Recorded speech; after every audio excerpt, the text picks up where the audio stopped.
I never imagined that my family would tear itself apart over an inheritance we didn't even know existed. My name is David, and I want to share a story that shook my family to its core.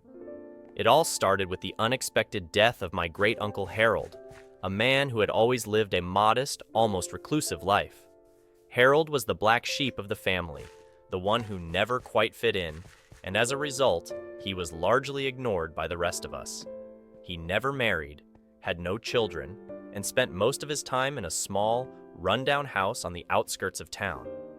To say we were shocked by his passing would be an understatement, but nothing could have prepared us for what came next. A few weeks after the funeral, we received a letter from Harold's lawyer, summoning the family to a reading of his will. None of us expected much, maybe a few old trinkets or some dusty antiques. But we went out of respect, not anticipating the storm that was about to hit. When we arrived at the lawyer's office, the atmosphere was tense. My parents, my aunts and uncles, and even some distant cousins had shown up.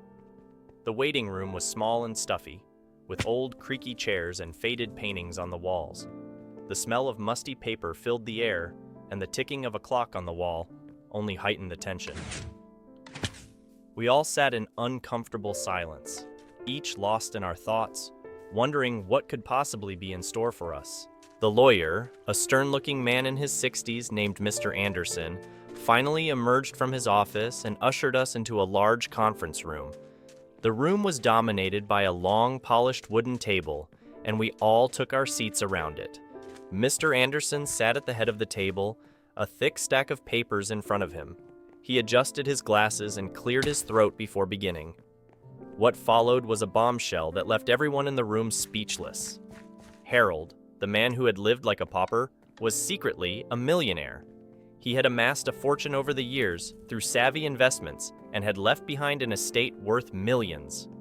The will detailed the distribution of his assets, which included a sprawling estate in the countryside, a significant stock portfolio, and even a few rare collectibles. But the most shocking part was that Harold had left the bulk of his estate to one person, someone none of us expected. The will named my cousin, Lisa, as the primary beneficiary. Lisa, who had been estranged from the family for years, was to receive the estate in its entirety, with the condition that she would use a portion of the money to preserve the family's legacy. The rest of us were left with token amounts, barely a fraction of what we had anticipated, if we had anticipated anything at all.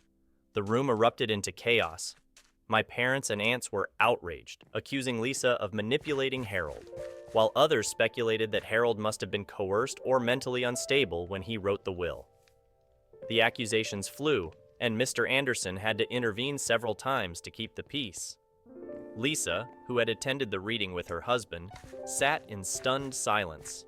She seemed just as surprised as the rest of us, but her shock quickly turned to anger as she defended herself against the onslaught of accusations. Lisa and I had grown up together, but we had drifted apart in our teenage years. She was always the rebellious one, constantly clashing with her parents and rejecting the traditional values that our family held dear. When she left home at 18 to pursue a career in art, it was seen as a scandal. She moved across the country to New York City, where she struggled for years, barely making ends meet as she tried to make a name for herself in the competitive art world. Her relationship with the family became increasingly strained, and eventually, she stopped coming to family gatherings altogether. The last time I had seen her was at a cousin's wedding 5 years ago, where she barely spoke to anyone and left early. Given her history, it was hard for anyone to believe that Harold had chosen Lisa to inherit his fortune. My parents, particularly my mother, were livid. They had always been close to Harold, or so they thought, and had assumed that they would be the ones to inherit whatever little he had. My mother, in particular, felt personally slighted, as she had taken it upon herself to check in on Harold occasionally, bringing him homemade meals and helping him with small tasks around the house. The idea that he would leave everything to Lisa, who had been absent for so long, was a bitter pill to swallow. Over the next few days, the tension in the family only grew worse. Phone calls were made, heated arguments ensued, and old grudges resurfaced. My Uncle George, who had always been competitive with my father, saw this as an opportunity to assert his superiority. He started questioning whether Harold was even in his right mind when he wrote the will, implying that perhaps Lisa had somehow manipulated him during his final years. My cousin Lisa, for her part, tried to remain above the fray. She issued a public statement to the family, expressing her shock and sadness over Harold's passing, and her surprise at being named the primary beneficiary. She insisted that she had had no idea about Harold's wealth and that she had never intended to cause a rift in the family. However, her words did little to calm the growing storm. The legal battle that followed was nothing short of a nightmare. My parents, along with several other family members, decided to contest the will. They hired a high-powered attorney who specialized in inheritance disputes, and the case was dragged into court. The courtroom became a battleground, with family members taking sides and testifying against each other. The proceedings were long and grueling, with every detail of Harold's life being scrutinized and dissected. It was during this time that we began to uncover secrets about Harold's past that none of us had known. Apparently, Harold had been something of a financial genius in his younger years. He had started investing in the stock market in the 1970s, quietly building his wealth over the decades. He had also dabbled in real estate, purchasing properties in up-and-coming neighborhoods and flipping them for a profit. Despite his success, Harold had chosen to live frugally, never flaunting his wealth or drawing attention to himself. One of the most surprising revelations was that Harold had been a patron of the arts.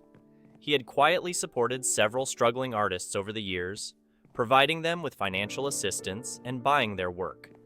It turned out that Harold had met Lisa during one of her visits home and had been impressed by her determination to pursue her passion despite the odds.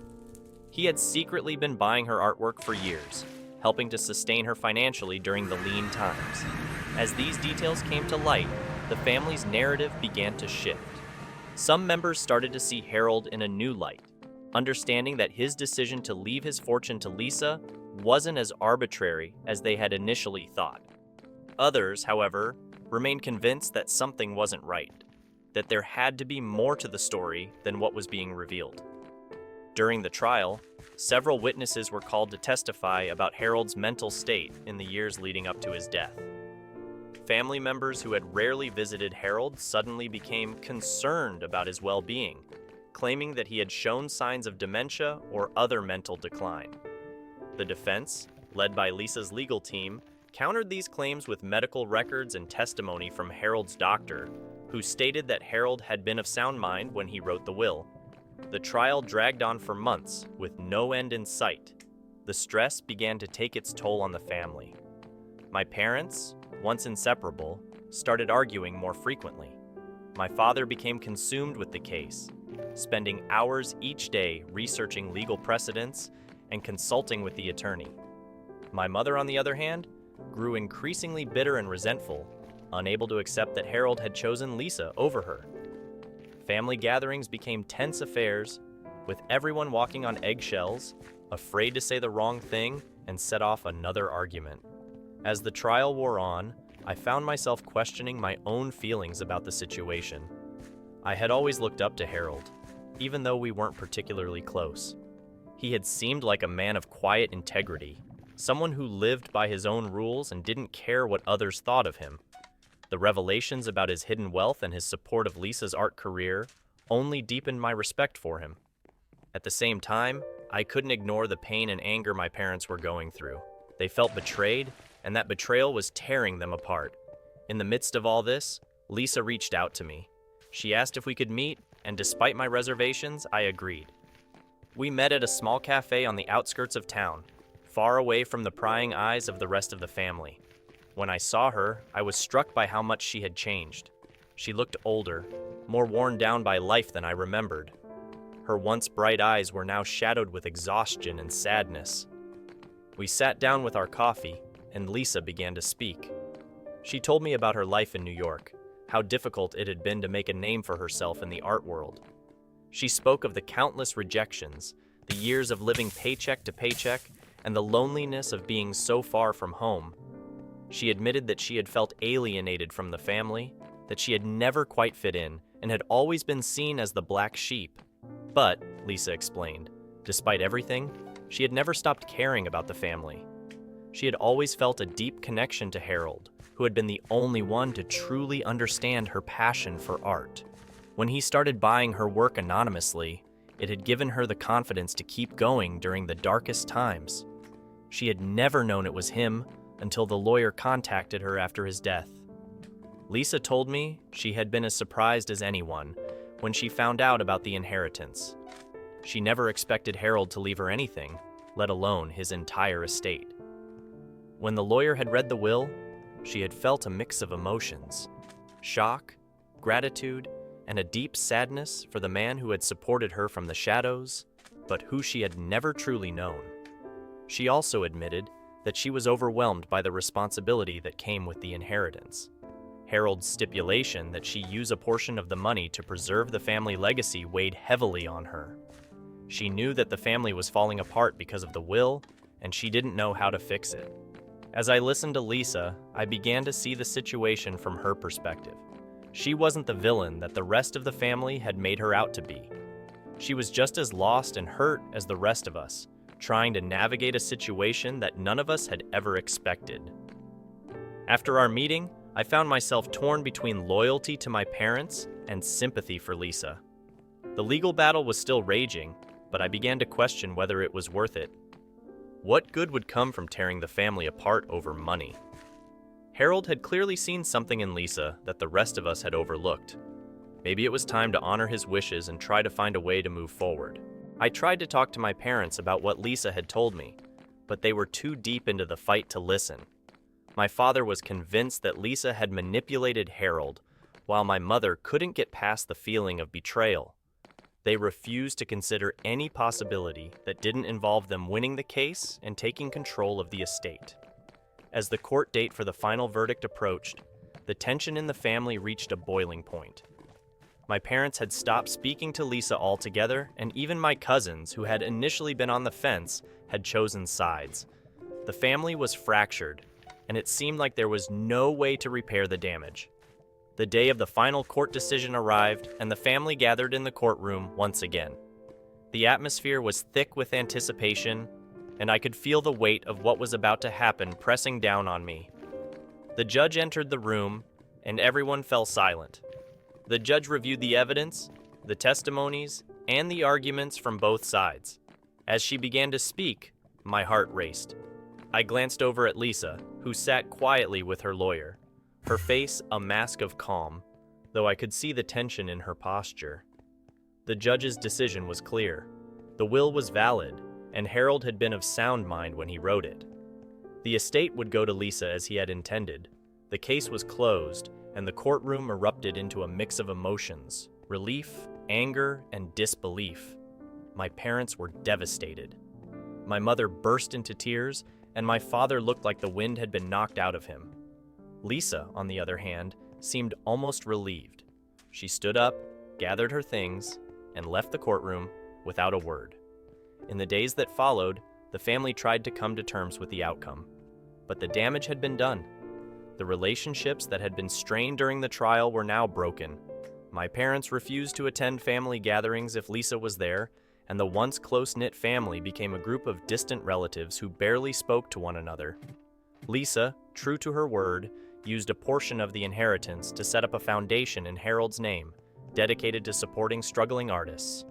She also donated some of the money to local charities, hoping to fulfill Harold's wish to preserve the family legacy in a way that would benefit others. As for the rest of the family, the inheritance dispute left deep scars that would never fully heal. My parents, once the pillars of our family, became more reclusive, focusing on their own lives rather than the family as a whole.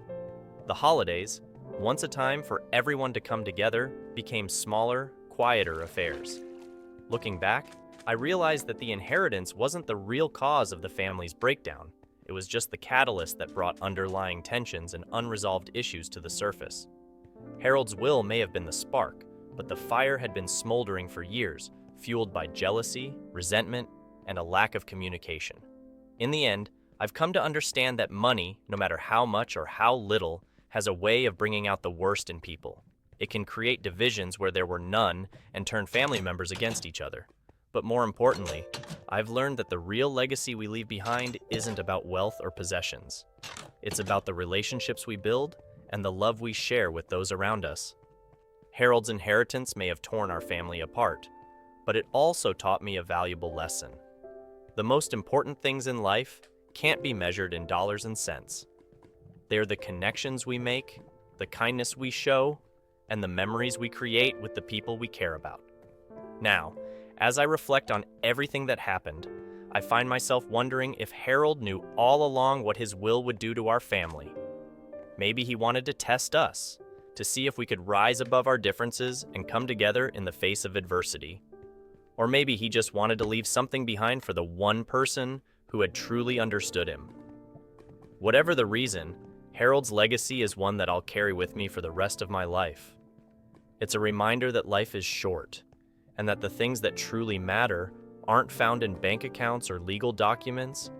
They're found in the hearts of the people we love, and that's something that no amount of money can ever replace. The moment the last will was read, I realized my family was hiding secrets far darker than any of us could have imagined. My name is Jonathan, and until a few years ago, I thought I knew everything about my family. We were a typical American family, close-knit with the usual quirks and tensions that come with any group of people who have spent their lives together. My parents, Robert and Evelyn, were high school sweethearts who had built a successful business from the ground up. My older sister, Emily, was the golden child, excelling in everything she did, while I was the younger brother, always in her shadow but content with my quieter, more subdued life. Our family's fortune was rooted in the business my parents had started, a chain of high-end furniture stores that had grown steadily over the years. My father was the face of the business, charming and persuasive, while my mother managed the finances with precision. Together, they made a formidable team, and by the time they reached their 50s, they were comfortably well off, with a beautiful home in the suburbs and a vacation house by the lake. Growing up, I never thought much about the family business. Emily was the one who showed interest, studying business in college and working summers at the stores. She had always been the one groomed to take over someday, while I pursued a career in journalism, much to my parents' dismay. They had hoped I would join the family business, but I had no interest in it. I wanted to tell stories, to explore the world beyond our small town, and so I did. Everything changed when my father passed away unexpectedly. It was a heart attack, sudden and devastating, and it left our family reeling. My mother was shattered by the loss, and Emily stepped in to run the business full-time. As we gathered to mourn my father, none of us could have predicted the storm that was about to descend upon our lives. A few weeks after the funeral, we were called to the office of my father's lawyer for the reading of his will. We sat in the lawyer's plush, dimly lit office, surrounded by dark wood paneling and shelves filled with law books. My mother looked pale and fragile, while Emily was composed as always, ready to handle whatever came next. I was there out of a sense of duty, not expecting much beyond the usual division of assets. The lawyer, a distinguished older man named Mr. Phillips, began by expressing his condolences. He then opened a thick envelope and started reading the will. As expected, my mother was to inherit the majority of my father's assets, including the family home and a significant portion of the business. Emily was named the new CEO of the company, something we had all assumed would happen eventually. But then came the surprise. My father had left a sizable portion of his estate, almost a third of it, to someone none of us had ever heard of, a woman named Margaret Mitchell. The room fell silent as the name was read aloud. My mother looked stunned, while Emily's calm demeanor faltered for the first time. "Who is Margaret Mitchell?" Emily asked, her voice tinged with confusion and a hint of anger. Mr. Phillips paused, clearly uncomfortable. "Margaret Mitchell was someone your father knew many years ago. The details are personal, and I'm not at liberty to disclose everything, but your father made it clear in his will that she was to receive this portion of his estate." The shock quickly turned to suspicion. My mother's hands trembled as she clutched the armrests of her chair, her knuckles white. "This must be a mistake," she said quietly. "Robert would never do something like this." But it wasn't a mistake. The will was clear, and there was no ambiguity. Margaret Mitchell, whoever she was to inherit a substantial sum of money, as well as a property that we hadn't even known my father owned, a small cabin in the mountains, miles away from our home. The rest of that day was a blur. My mother was too distraught to speak, and Emily was furious. She couldn't believe that our father had kept such a secret from us, and she was determined to get to the bottom of it. I, on the other hand, was curious. Who was this woman, and why had my father felt compelled to leave her such a large part of his estate? Over the next few weeks, Emily and I began digging into our father's past, searching for any clues that might explain this mystery. We combed through old documents, talked to his friends and colleagues, and even hired a private investigator to track down Margaret Mitchell. What we uncovered was more than we had bargained for. Margaret Mitchell had been a part of my father's life long before he met my mother. They had been high school sweethearts, deeply in love, but circumstances had torn them apart. According to old friends and family members, my father's parents had disapproved of Margaret, seeing her as unfit for their son. Under pressure, my father ended the relationship and moved on, eventually meeting and marrying my mother. But Margaret had never truly left his heart. They had reconnected years later, after my father's marriage, and had begun an affair that lasted for several years. The cabin in the mountains had been their secret getaway, a place where they could be together away from prying eyes.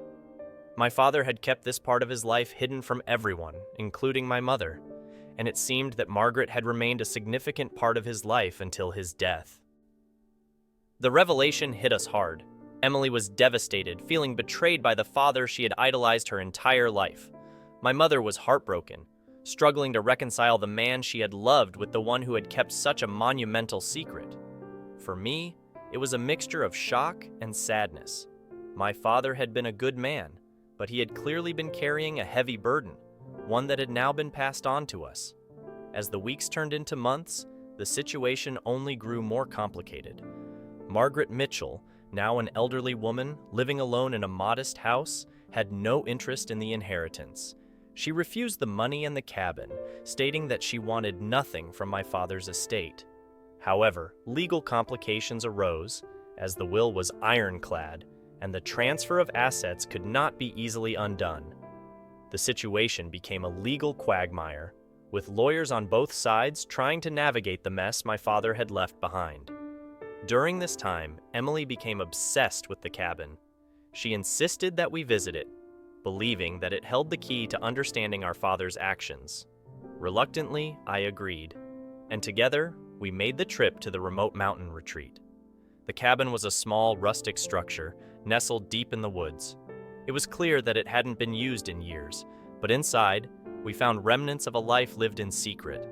Old photographs, letters, and personal items were scattered throughout the cabin, painting a picture of a love that had endured despite the odds. My father's handwriting was on many of the letters, professing his love for Margaret and his regret at how their lives had turned out. Emily was visibly shaken as we sifted through the remnants of our father's secret life. For her, it was a betrayal of everything she had believed about him. For me, it was a glimpse into a side of my father that I had never known, a man torn between duty and desire, between the life he had built and the love he had lost. As we left the cabin, I couldn't help but feel a sense of sadness for my father. He had carried this secret with him for so long, unable to fully embrace either life he had created. The cabin, once a place of love and solace, was now just a monument to the choices he had made and the consequences that had followed. Back home, the situation with Margaret Mitchell remained unresolved. Despite her refusal, the legal system insisted that the terms of the will be honored. Eventually, after much back and forth, a compromise was reached. The money in the cabin were placed into a trust, with the funds being used to support a charity that Margaret had been involved with for many years. It was a solution that brought some measure of peace, but it did little to heal the wounds that had been opened within our family. In the end, my father's legacy was not the business he had built or the wealth he had accumulated. It was the secrets he had kept and the impact they had on the people he left behind. Our family was forever changed by the revelations that came to light after his death. My mother, once the strong matriarch, withdrew from the world, spending her days in quiet reflection. Emily, ever the perfectionist, threw herself into the business, determined to uphold the family name, but the spark that had once driven her was gone. As for me, I left my job as a journalist and began writing a book about my family's story.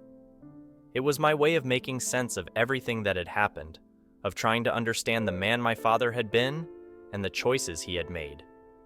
Through the process, I came to realize that no one is perfect, and that even the people we idolize have flaws and make mistakes. My father had been a good man, but he was also human, with all the complexities and contradictions that come with it.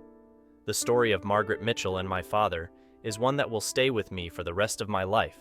It's a reminder that the past has a way of catching up with us, and that the choices we make can have far-reaching consequences. But it's also a story of love, loss, and the enduring power of the human heart. In the end, my father's greatest legacy wasn't the wealth he accumulated or the business he built. It was the complexity of his humanity, the hidden corners of his heart that we, his family, had never fully seen. His life, like all lives, was a mosaic of decisions, some right and some wrong, but all profoundly human. As I pieced together the story of my father's past, I found myself reflecting on my own life, the choices I had made, and the paths I had yet to walk. My father's secret love affair, once a source of pain and confusion, became a reminder of the importance of honesty and the courage to live one's truth. It wasn't just about the inheritance or the material wealth he left behind. It was about understanding the full picture of who he was, flaws and all. Over time, our family began to heal, albeit slowly and with scars that would never fully fade. My mother, after years of grief and introspection, found solace in the company of old friends and the memories of the life she and my father had shared. Emily, driven by a newfound understanding of our father's imperfections, continued to lead the family business with renewed purpose, infusing it with the lessons we had learned from our father's hidden life. And as for me, I completed the book about our family's journey, a story of love, secrets, and the enduring ties that bind us together, even in the face of betrayal and loss. The process of writing it was cathartic, allowing me to process the whirlwind of emotions and to come to terms with the man my father truly was. The book became a modest success, resonating with readers who saw reflections of their own family struggles and secrets within its pages. The cabin in the mountains, once a symbol of secrecy and infidelity, was transformed into something else entirely. Emily and I decided to renovate it, turning it into a retreat for artists and writers, a place where creativity could flourish and where the complexities of human experience could be explored. It became a haven, a place where people could come to confront their own hidden truths and find peace in the process. In the end, my father's story, though marked by secrets and sorrow, also carried a message of redemption. It taught us that even in the face of life's most difficult challenges, there is always a path to healing and understanding. His life was a reminder that love, in all its forms, is never simple or easy, but it is always worth fighting for. As I stood on the porch of the renovated cabin one summer evening, looking out at the rolling mountains, I felt a sense of peace that had eluded me for so long. My father's story, and the secrets he had kept, had brought our family to the brink, but it had also given us the strength to rebuild, to find new purpose and meaning in the wake of his death. In the twilight of that day, with the sun setting behind the mountains, I knew that my father's legacy was secure, not in the wealth he left behind, but in the love and understanding that his life had ultimately inspired. And in that moment, I felt a deep connection to him, a bond that transcended the secrets, the pain, and the loss. It was a bond of love, pure and simple, and it was something that no amount of money could ever replace. The past, with all its secrets and sorrows, had finally found its place in the story of our family, a story that would continue to unfold, one chapter at a time, as we moved forward into the future, carrying with us the lessons learned from the man who had shaped our lives in ways we were only just beginning to understand.